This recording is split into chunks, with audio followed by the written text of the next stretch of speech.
Do we often moan and complain about the stubborn choices we make? How many times we get that gut feeling that we shouldn't take this job or we shouldn't deal with this person, and we disregard it because we so stubborn and we want something so bad that we willing to sell our souls for it, even though deep inside we know this person ain't right. That we know we should be with a different type of woman. We know we should be with a different type of man. But we still go along with it because of superficial things. The devil works through the five senses. You know what I'm saying? He's a sneaky little motherfucker. He works through the five senses. You know, he'll bring somebody your way to have everything you want physically or superficially, financially, a house, car, but they be evil. None of that don't mean nothing if they evil. I'd rather have a good person and build with them than trying to get with somebody, disregard good people, just to get with somebody superficial that's evil. Now, everybody that have what you want is not evil. I'm just saying, in this world, you want to focus on the person first. Then, if they happen to have, that's fine. Or if they don't, you love them enough to help them get it. You build together. Every family should have their own business anyway. But in this world, a lot of times we see red flags, but we overlook them because we want something so bad. Okay, we make excuses for everybody's faults. Nobody is perfect.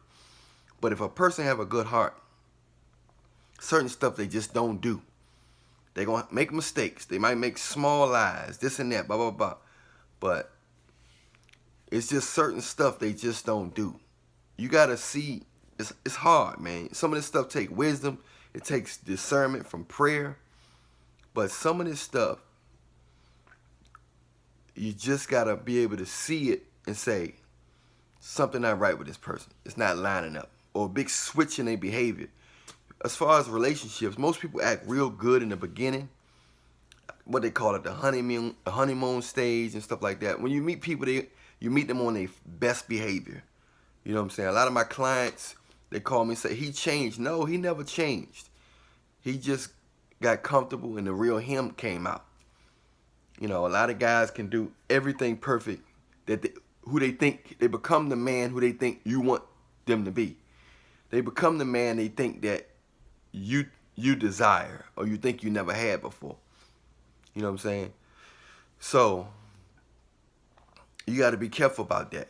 You know, a lot of guys, they may say, oh, they might have the resources.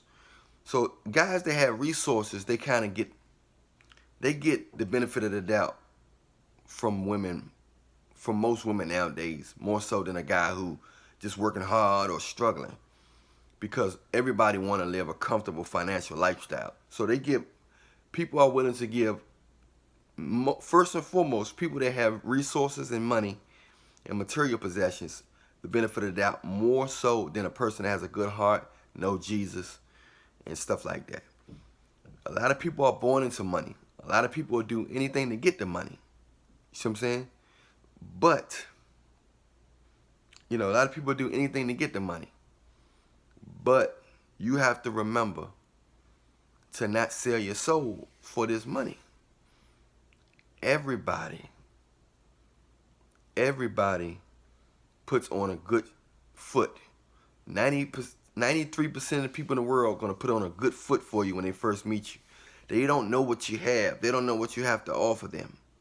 So what they do, they say, I don't want to show my bad side or chase nobody away because I don't know what this person have, what kind of job they have. So these people like that, and I hate to call them fake, because everybody, to even deal with in this society, you got to have some kind of adjustment. But some people are more fake than others. Some people just got enough fake just so they won't be fighting and arguing all day.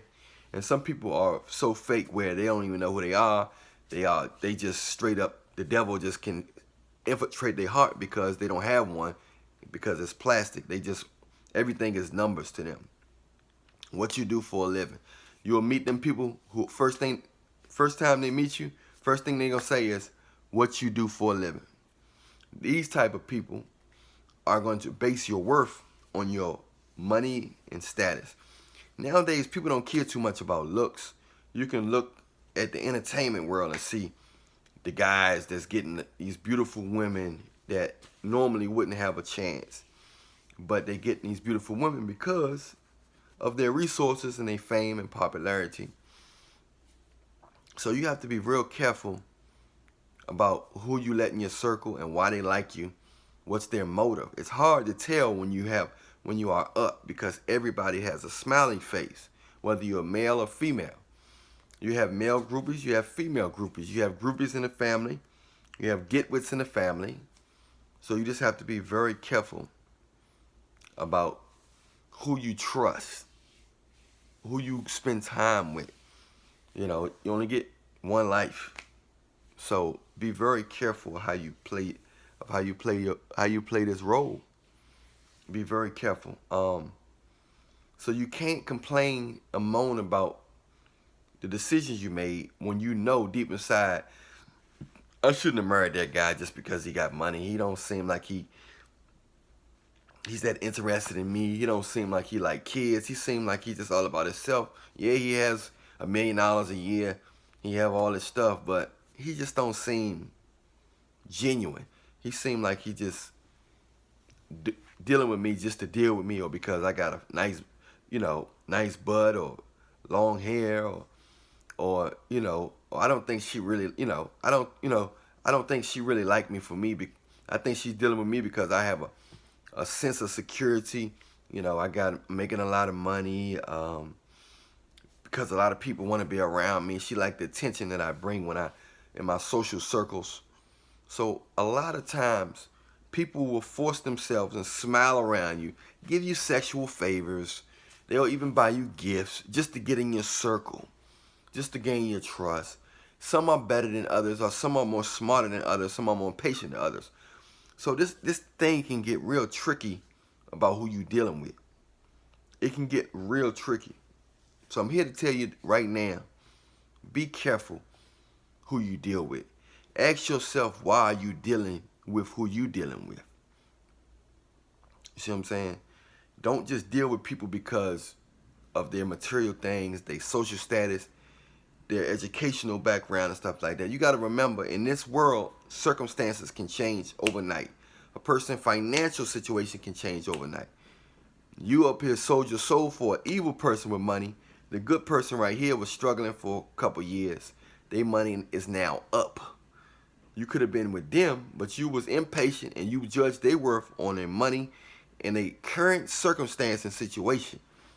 Not knowing that rich people get broke. MC Hammer, Mike Tyson, millionaires can go way down. So a person that's making six figures, 100,000 a year, they can be broke like that.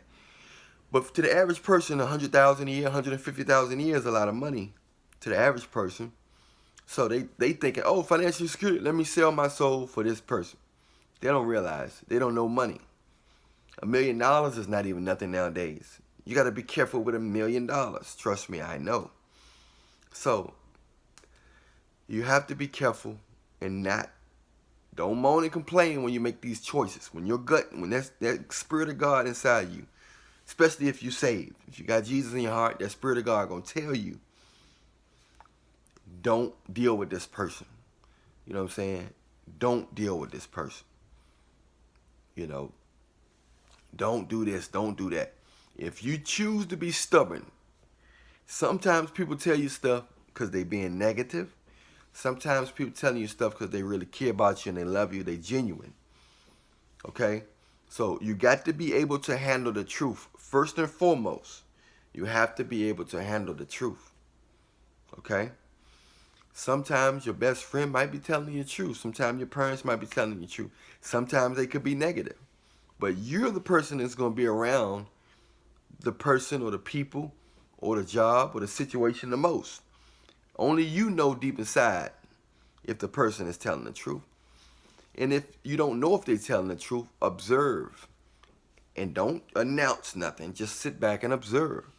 See if the chips fall.